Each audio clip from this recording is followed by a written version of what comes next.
Inabot ng mahigit 3 oras bago tuloy ang naapula ang sunog sa basement ng Ayala Trinoma Mall sa Quezon City. Maaga nagsara ang mall dahil sa insidente. Saksi si Dano Tingkungko.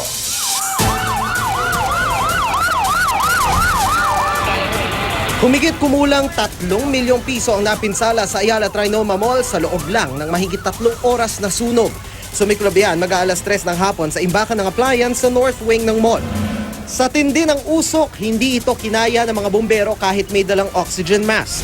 Kapal masyado na rin yung usok eh. Saka yung stock na extinguisher. Gaano ka katagal sa loob? 20 minutes sir. 20 minutes. Tapos pumasok ka agad, gano'n? Yung tangke, hindi kinaya? Eh sir eh, 10 minutes na lang yung natira.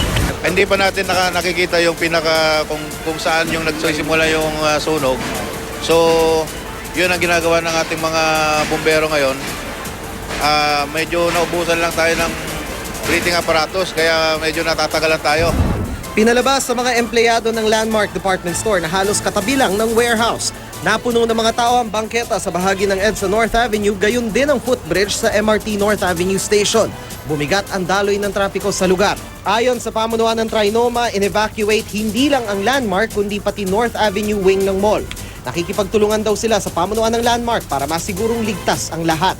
Kinumpirma naman ng ilang staff ng warehouse na naipit sa loob ang isang aircon mechanic. Ano pangalan niya? Anthony Molina. Na-trap ba siya sa loob?